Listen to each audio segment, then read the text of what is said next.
கரூர் சம்பவத்தில் உயிரிழந்தவர்கள் குடும்பத்தினர் காலில் விழுந்து மன்னிப்பு கோரிய விஜயின் செயல்பாட்டை எப்படி பார்க்கிறீர்கள் என எமது செய்தியாளர் நந்தகோபால் எழுப்பிய கேள்விக்கு திருப்போரூர் பகுதி மக்கள் அளித்த கருத்துக்களை தற்போது பார்க்கலாம். கரூர் சம்பவத்துல உயிரிழந்த குடும்பத்தினரிடம் காலில் விழுந்து மன்னிப்பு கேட்டிருக்காரு விஜய். இது குறித்து உங்களுடைய கருத்தை அப்படி அவங்களுடைய காலில் விழுந்து மன்னிப்பு கேட்க வேண்டிய அவசியம் இல்லைன்னு தான் நான் பார்க்குறேன். அதுக்கு பதிலாக அந்த பாதிப்பு ஏற்பட்டது அந்த நாளில் மக்களோட மக்களாக கூட இருந்து அவங்களுக்கு உதவி இருந்தால் ஒரு தலைவன் தலைவன் இருக்கிறான் அப்படின்ற ஒரு நம்பிக்கையும் இது அவங்களுக்கு அந்த மக்களுக்கு பாதிக்கப்பட்ட மக்களுக்கு இருந்திருக்கும். அவர் இந்த கார்பரேட் மனநிலையிலிருந்து விடுபட்டு மக்கள்கிட்ட செல்லணும். அமைப்பியல் கோட்பாடை அமைப்பியல் கட்டுமானத்தை அவர் சரி செய்யவில்லை என்று சொன்னால் இந்த ரிசார்ட்டு இன்னும் நட்சத்திர விடுதிகளில் இன்னும் 1000 முறை மக்களுடைய காலடியில் அவர் விழுந்து தான் ஆகணும்.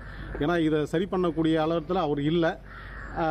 அந்த காணொலிகள் ஒரு வேளை நேரில் வந்ததுனாக்கா அவர் மக்கள் மத்தியில் ஒரு சிம்பத்தி கிரியாட்டன்ற மாதிரி நமக்கு தோணுது. குடும்பத்தினராக நினச்சி தான் அவங்க காலில் விழுந்து ஒரு அம்மா அப்பா காலில் விழ மாட்டோமா, ஒரு அண்ணன் அக்கா காலில் விழ மாட்டோமா, அந்த மாதிரி தான் விழுந்து அவர் மன்னிப்பு கேட்டிருக்காரு. நான் இதை அரசியல் பின்புலமாக பார்க்கல, ஒரு மனிதநேயமிக்க ஒரு மனிதராக தான் நான் பார்க்குறேன். கரூர் சம்பவத்தில் உயிரிழந்தவர்கள் குடும்பத்தினர் காலில் விழுந்து மன்னிப்பு கோரிய விஜயின் செயல்பாடு குறித்து திருப்போரூர் மக்கள் தெரிவித்த கருத்துக்களை நாம் பார்த்தோம்.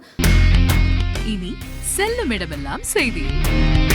தந்தை டிவியின் வாட்ஸ்அப் சேனலை ஃபாலோ பண்ணினா செல்ல இருக்கும் இடமெல்லாம் செய்தி. இதோ QR கோட் இப்பவே ஸ்கேன் பண்ணுங்க, ஃபாலோ பண்ணுங்க.